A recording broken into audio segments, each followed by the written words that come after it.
Hmm. This is my first. My first. Sorry about this. Just adjustments. I think I'm going to put the light on. Just a second. Just all right. Be careful. I'll just move slowly. Don't want to disturb you.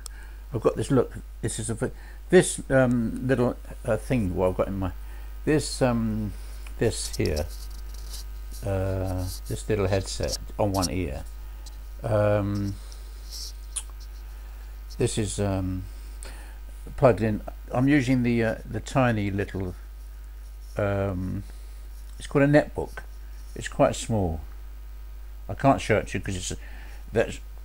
Anyway, I'm just going to put the light on. So this is my first attempt to make a video with this little Acer netbook with the built-in. Oh yeah. Now, is that better light? Let's have a look. Yeah. Oh, I don't know. Do you think that's better? Well, anyway, look. Shall we get on with it? Because it's only a test. Anyway, hello all. All. That's a funny name to have, isn't it? All. What's your name? All. Actually, I thought of a joke. Like a name joke. Oh yes, I was watching a documentary. Mainly this week, I've been watching documentaries. It was about the Peasants' Revolt in the 13th century. The leader was a man called Watt. His first name was Watt. His second name was Tyler. Watt Tyler. I'm not sure. I don't think you spelt the word Watt like W-H-A-T, which is hello. Say it again. Mitter. Repeat it. I think it was probably just W-A-T. But anyway, I thought if you were at school and your teacher asked you your name, and you said Tyler, do you have a first name? Yes. Well, what is your first name? That's right. What's right? What? I said, what's your first name? What? Can't you hear me? I want to know what. Never mind, but you can see where this is going. What, and it could lead to some confusion. Anyway, this is my Christmas message to all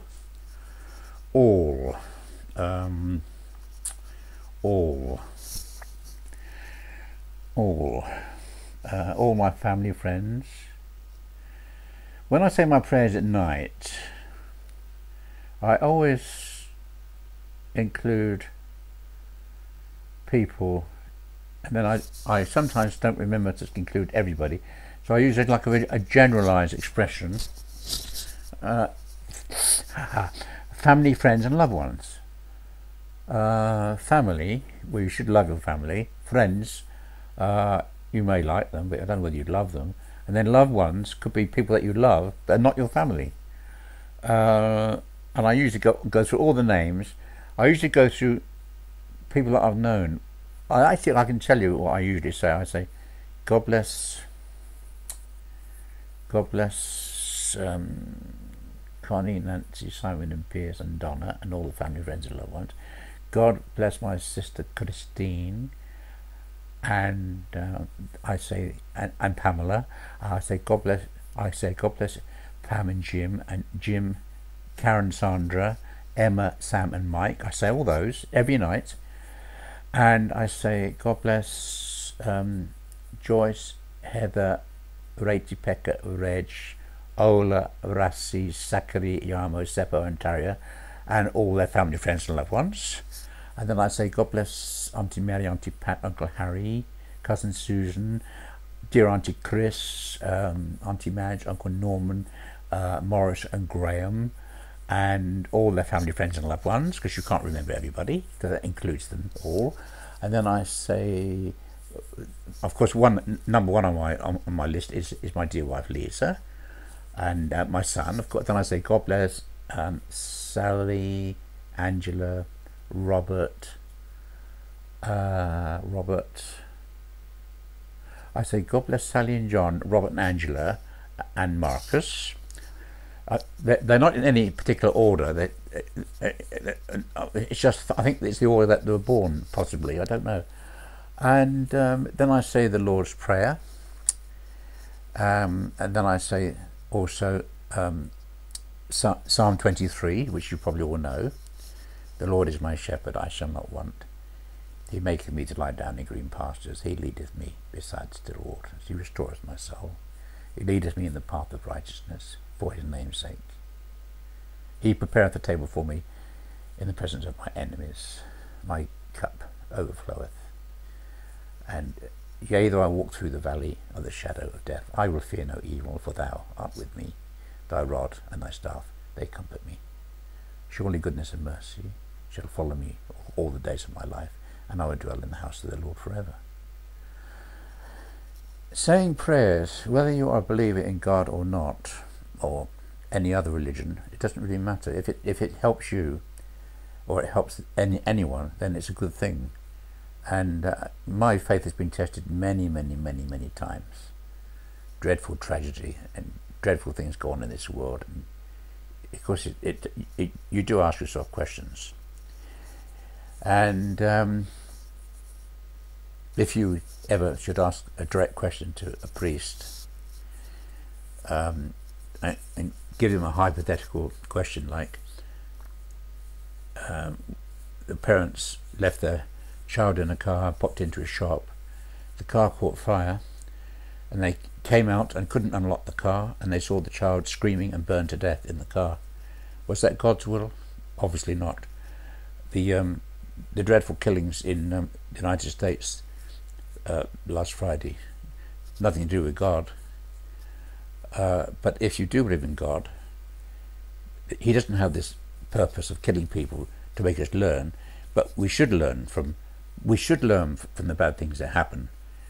For example, the tsunamis that have killed many thousands in 2001, Boxing Day. Now they've got these underwater detectors which gives people warning. So for everything that goes wrong, there is usually a way that we can prevent it from occurring again. And if that lady teacher was a gun collector and regularly took her children out to practice shooting, and if there was ever a problem in the family, people do lose their temper. But when you've got guns in the house, it's not the same as slamming a door or even hitting somebody. But when you've got guns and somebody's out of control, that's when the tragedies could happen. So in my opinion, guns, if you're going to permit guns, they should be, whoever gets them should be very carefully checked, and the guns should be kept locked in a secure place, usually at a club. If you want to use your gun, you go to the club, and there must be procedures in place. Anyway, that's how it is. The United States Constitution 200 years ago, the requirements then are quite different from what the requirements are now. And in the Constitution, I think the Second Amendment was the right to bear arms. Every person has the right to bear arms to defend themselves. But that's 200 years ago, when you had the frontier and you had all kinds of problems, the Indian problem, and you had a fair amount of lawlessness. But we've moved on from then. It doesn't mean it's unnecessary for every citizen to be in possession of a personal firearm. And until there is legislation, until there's a change in the gun law, this is going to happen again and again and again. It happened in the United Kingdom in Hungerford, and they changed the legislation. I'm not sure exactly what they did, but they tightened up the control of who is able to get a gun. When I was in Sri Lanka, and I was a lot younger then, and I quite liked the idea of walking through the forest with a gun, with a rifle, to hunt. And I did actually have to go to the chief of police and get references and witnesses, people who had known me for a number of years, to say that I was okay to have a gun. So I did get a license for both a shotgun and a rifle. And although I used to carry these in the forest with me, I never ever killed a bird. Never killed a bird. I used to practice on a rifle range, and I used to also try and hit these